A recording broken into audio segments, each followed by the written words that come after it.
পিন্টারেস্টে যখন ঢুকলাম, ঢুকিয়ে দেখি যে এমন একটি পেইন্টিং, যে পেইন্টিংটি দেখেই আমার মনটি ভালো হয়ে গেল। মনে হলো যে এই পেইন্টিংটা আমার করতে হবে, এবং আমার এ ধরনের বিভিন্ন পেইন্টিং রয়েছে যে পেইন্টিংগুলো দেখে এত বেশি লোভ লেগে যায়, মনে হয় যে আমাকে করতেই হবে। তো যাই হোক, এটি হচ্ছে ঠিক সেরকমই একটি পেইন্টিং যে আমার দেখেই মনে হয়েছিল যে করতে হবে। যাই হোক, আমি করছিও সেই পেইন্টিংটি, কিন্তু দুঃখের বিষয় হচ্ছে যে এই পেইন্টিংটি করার সময় একটা ছোট্ট ঝামেলা হয়েছিল, সেটি পরে বলছি। হ্যালো এভরিওয়ান, আমি ঋতু, কালার প্যালেট পেজে আপনাদের সবাইকে স্বাগতম। চলুন তাহলে এবার শুরু করে ফেলি। ব্যাকগ্রাউন্ডে আমি রেখেছি একেবারে হালকা কালার এবং স্কিন কালার ব্যবহার করে স্কিনের কাজটুকু করে নিচ্ছে। এখানে মেয়েটির মুখ, গলা এবং হাতের অংশ বোঝা যাচ্ছে। যেই দুঃখের কাহিনীটি আমি আপনাদেরকে বলতে চাচ্ছিলাম সেটি হচ্ছে, এখন পর্যন্ত মেয়েটির স্কিনের কালার ঠিক রয়েছে। তারপরে আমি আস্তে আস্তে খেয়াল করি যে পিছনে আমার আরেকটি পেইন্টিং রয়েছে, সেটি আমার জেল পেনের সাহায্যে করা।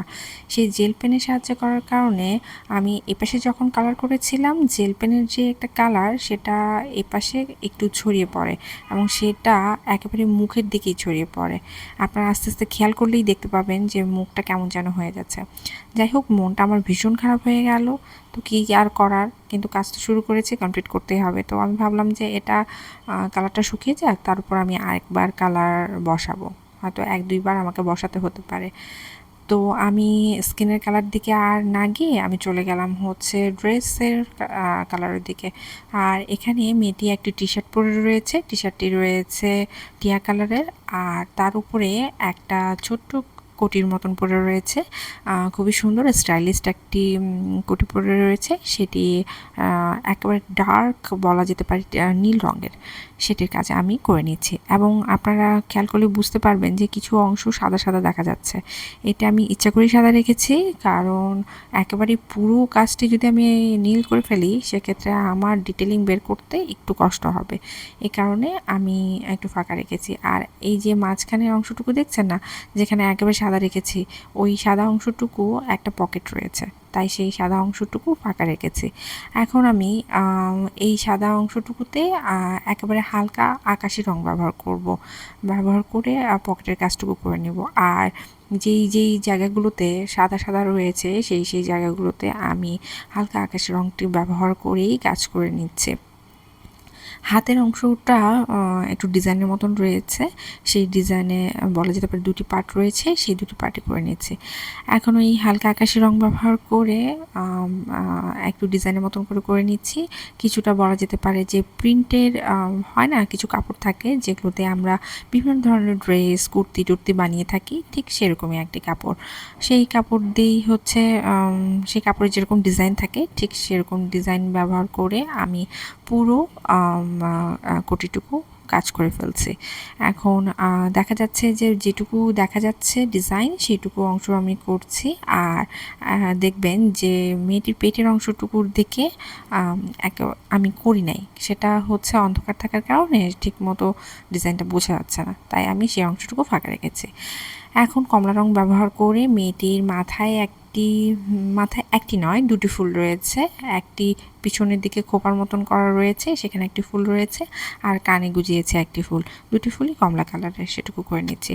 আর ব্যাকগ্রাউন্ডে যেহেতু হালকা, সেই হালকা ব্যাকগ্রাউন্ডের উপর আমি ভেবেছিলাম হালকা কাজই করব, কারণ আমি যেই কাজটি দেখে করছিলাম সেটিতে হালকা কাজই রয়েছে। সেই তুলনায় আমার যেই কাজগুলো করছি সেগুলো হচ্ছে একটু ডার্ক করেছি। পরে আমি আবার বর্ডার লাইন করে একটু ডার্ক করেই করে ফেলেছিলাম। যাই হোক, আমি এখানে ফুলগুলো ব্যবহার করেছি কমলা আর হলুদ কালারের, আর এখানে আমি টিয়া কালার ব্যবহার করে পাতার কাজগুলো করেছি। আর ছোট ছোট বল বলের মতন করে টিয়া এবং হলুদ রঙের ডিজাইন করে নিয়েছি। যাই হোক, মুখটা কেমন যেন নীল হয়ে গেছে, মনে হচ্ছে যে সাপে কামড় দিয়েছে। আমি সেটা আবার পরে ঠিক করব। এখন আমি কালো রঙের দিকে যাচ্ছি, কালো রং ব্যবহার করে মেয়েটির চুলের কাজগুলো করে নিচ্ছি। চুলগুলো আস্তে ধীরে করছি। তারপর কালো রঙের সাহায্যে আমি ভ্রুর কাজটুকু করলাম, তারপর চোখের অংশটুকু করা শুরু করেছি, চোখের অংশটুকু করছি। তারপর এক সাইডের চুলের কাজ করেছি, তো আরেক সাইডের চুলের কাজ করা বাকি রয়েছে, সেই চুলের কাজগুলো করে নিচ্ছি। আর যেহেতু মেয়েটির মাথায় একটি ফুল রয়েছে, তো সেই ফুল চুলটুকুর কাজ, সাইডের যে চুলগুলো রয়েছে সেই চুলগুলো আমি একটু আস্তে ধীরে করছি, কারণ সেই কারণে চুল করার কারণে যাতে ফুলটা নষ্ট না হয়ে যায়। তো আস্তে ধীরে করে আমি চুলের কাজটুকু কমপ্লিট করছি। এখন আমি ভাবছিলাম যে এখানে অলরেডি কিন্তু আমার মুখের স্কিনে আমি 2 থেকে 3 বার কালার ব্যবহার করেছি, কিন্তু খুব একটা বেশি লাভ হয় নাই, কিন্তু আগের তুলনায় একটু ভালো হয়েছে। তারপর চলে যাচ্ছি মেয়েটির ড্রেসের দিকে। এখানে আমি কালো রং ব্যবহার করে একটু ডিজাইনের মতন করে নিচ্ছি, অর্থাৎ বলা যেতে পারে বর্ডার লাইন করে নিচ্ছি, যাতে একটু ফুটে ওঠে, দেখতে ভালো লাগে, সুন্দর লাগে।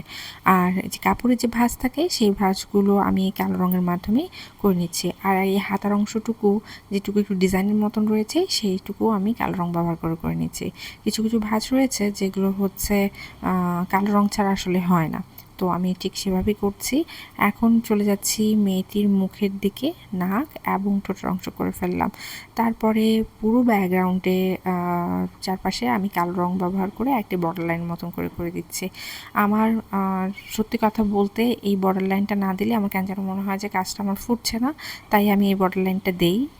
তারপরে ভিতরে যে ডিজাইনগুলো রয়েছে সেই ডিজাইনগুলোতে আমি একটু বর্ডার লাইনের মতন করে দেব।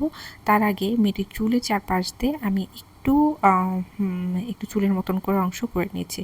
এখানে আমি প্রত্যেকটি ফুল, পাতা বর্ডার লাইন করে নিচ্ছি। এখানে আমি হলুদ ফুল এবং কমলা ফুল ব্যবহার করেছি, সেই হলুদ ফুল এবং কমলা ফুল আমি সেইভাবেই কাজ করে নিচ্ছি।